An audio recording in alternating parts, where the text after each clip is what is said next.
We will go ahead and call the Education K-12 Subcommittee to order. Madam Clerk, please take the roll. Representative Bosso. Here. McKenzie. Ritchie. Slater. Here. Stevens. Here. Warner. Here. Chairman White. Here. Chairman Hurt. Chairman Haston. Here. Chairman, you have a quorum. Thank you. Any personal orders before we begin? All right. We do have a couple of updates on some items we'll go through real quick. On item number 1, House Bill 2238, it is off notice. Then item number 8, House Bill 2565 is off notice. There's only 2, right? All right. That brings us to item number 2 on the calendar, House Bill 2335 by Representative Pearson.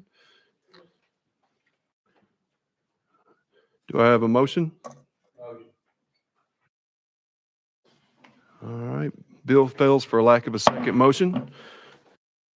Takes us to item number 3, House Bill 2486.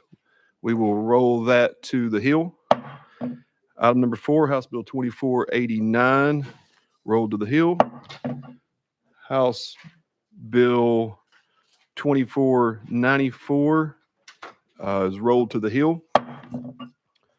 And that brings us to item number 6, House Bill 2181 by Chairman White. Motion. Properly motioned. Chairman White, you were recognized on House Bill 2181, and I do believe you have an amendment. Yes, sir. Would it be amendment, let's see, 16693? I believe that is correct. Members without objection, do I have a motion and a second on the amendment? Motion. Properly motion. Members without objection, we will be voting to go ahead and adopt amendment 16693. All those in favor, please say aye. Aye. All opposed say no. The ayes have it. We are back on your bill as amended. You are recognized, Chairman White. Thank you, Chairman and committee members. Really, this has got a fiscal note, and I understand that. I'm really wanting to bring this at the request of a couple of my municipal school districts back home, something I did not know, and I want to make sure that we're aware of this. And if we're not able to address it in this fiscal year, I think we need to look at it. One thing I didn't know is the federal government requires a special education pre-K, and I was getting that mixed up with our state voluntary pre-K, which we have, which is a grant program. But the special education pre-K, the federal government requires that any child that's issue a temporary permit for a person with a bachelor's degree to teach elementary PE if the LEA was unable to find a licensed PE teacher to fill this position. So I do want to say in this, I know there's always a concern of, and it was probably more of a concern with last year's bill than this year. We are not taking the focus out of elementary PE. With this legislation, we're actually putting more focus back on it. So instead of pulling teachers from other classes to cover a PE class, we want to allow a waiver to be given to a person that is solely focused on that elementary school PE class, which I think actually reemphasizes the importance of it. So with that, Mr. Chair, I'll take any questions. Thank you for that. Members, any questions for our sponsor? Chairman White. Thank you. A good common sense bill. Thank you. Appreciate that. Thank you for bringing it. Thanks. All right. Any other questions? Question has been called. Members, we are set to vote on House Bill 2489. All those in favor, please say aye. Aye. All opposed say no. The ayes have it. We move on to full education. Brings us to item number 5, House Bill 2494 by Chairman Hurt. Do I have a motion? Motion. Properly motion. Chairman Hurt, you are recognized on 2494. Thank you, Mr. Chairman. House Bill 2494 tries to address some more unintended consequences of a legislation that was passed in 2021. At that time, we passed legislation that allowed out-of-state facilities to be paid for services that they are providing to Tennessee students. And up to that point, there wasn't a route for them to be reimbursed with, I guess would be BEP funds at the time, but now they would be TISA. But what we found in that legislation is we created some challenges, and those challenges were students that arrive, they have an expired IEP, schools LEAs that do not send the records. And number 3, demonstrating consistent enrollment in an LEA for 180 days. In talks with Department of Education, they have confirmed that there are no RTCs, which are these facilities that are providing services. There are none that have qualified for these education dollars, even though the student is or was in their care. So they're not able to get reimbursed for the services they're providing. This bill would address those 3 issues by eliminating the 180-day enrollment requirement in an LEA, but add language stipulating that the student's parents must be residents of the state of Tennessee. Number 2, eliminate the 15-student requirement before a facility can request the education dollars from an LEA. And number 3, eliminate the requirement of an active IEP, as some students' IEPs are inactive, while others don't have an IEP at all. So again, this is trying to address the obstacles that were created and allow those institutions to be paid for services they are providing to Tennessee students. So I'll take any questions. Thank you. Any questions for our sponsor? Question's been called. We'll be voting on House Bill 2494. All those in favor, please say aye. All opposed say no. The ayes have it. Move on to full education.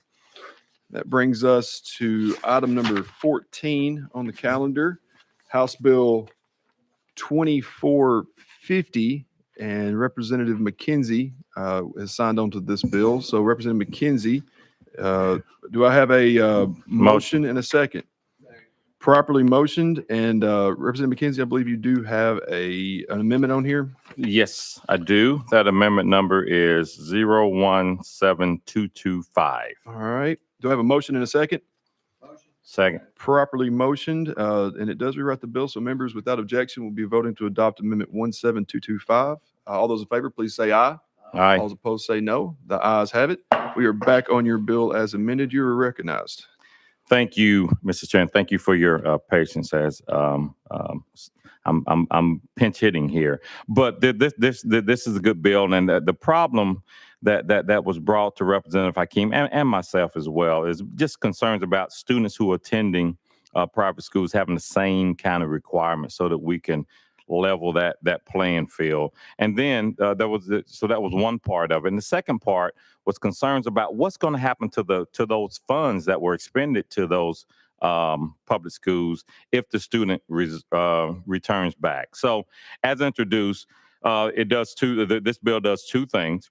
It says that public funds accepted by a scholarship as full or partial payment of those to those private schools shall comply with the same requirements for student testing and the same reporting requirements for student testing that apply to public schools. Again, it levels the playing field there. And then the second thing it does is those students who are eligible to return to the LEA, that the money follows them. Just like with TISA, the money needs to follow the student. So upon that student's withdrawal or dismissal from that non-public school, those public dollars should go back to that LEA, or that pro rata, that percentage of the dollars not used based on the percentage of the year expelled should come back to those to that LEA.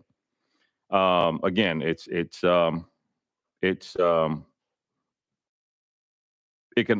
can also go, yeah. I'm sorry, let me read the end of this. I want to make sure I'm correct. So I'll read what it says here to make sure that I'm correct. The non-public school shall return a prorated amount of funds equivalent to the total amount of the scholarship for the school year, multiplied by the percentage of the school year the student did not attend at the non-public school, to the state treasurer, to be placed in the Tennessee Investment in Student Achievement Fund TISA account for the Educational Trust Fund. So again, the goal of this is to ensure that both public and non-public schools are responsible for the same testing requirements. And then the second part is to ensure when a student is withdrawn or dismissed from a non-public school that the accepted voucher funds be placed in that TISA account. I said earlier, going back to the LEA, but once placed back in that TISA account once they return to the LEA. All right. Thank you. Members, we already have a couple of people on the list. Representative Ritchie, you are recognized. Thank you, Chairman. And thank you, backup co-sponsor. On this particular legislation, I understand kind of the overall intent where it's going at. We've got the other bill that's kind of working through the process still and going through there. My only concern is going to be what particular changes end up happening with the other bill, and should it end up addressing some of these things, and with what's already laid out with the Department of Education. And for that reason, I'd make a motion to roll this to summer study, Chair. All right, properly motion. Members, without objection, we'll be voting on sending House Bill 2450 to summer study. All those in favor, please say aye. Aye. Those opposed say no. No. Ayes have it. 2450 is sent to summer study. And with that, members, that's the calendar. All right. I think that's going to wrap us up. I do want to thank all of our sergeants at arms that has helped this year. Holly, Ava, Carly, Casey, Mark. I wanted to make sure to thank all of y'all for helping out. It's not run without y'all. Representative Warner, you're recognized.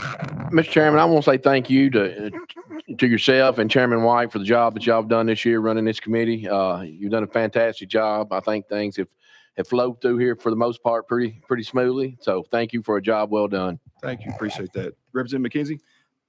Thank you, Mr. Chair. I'd be remiss if I didn't echo that. That you as the chair has been impeccable. You've been very professional and allowed all the viewpoints to be discussed. This was a tough year.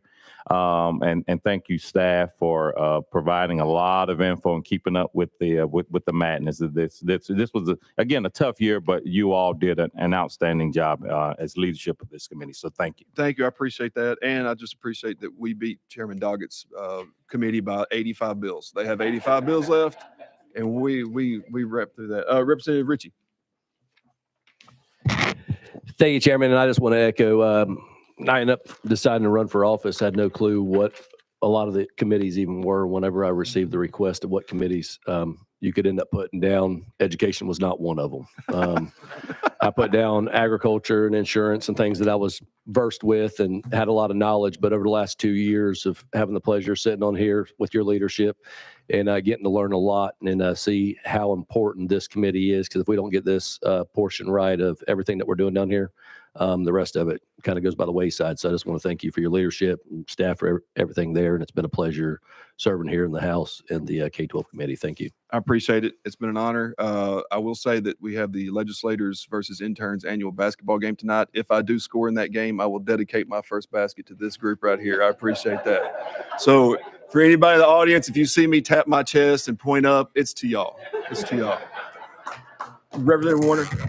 One last question, Mr. Chairman. Can you guarantee us a dunk tonight?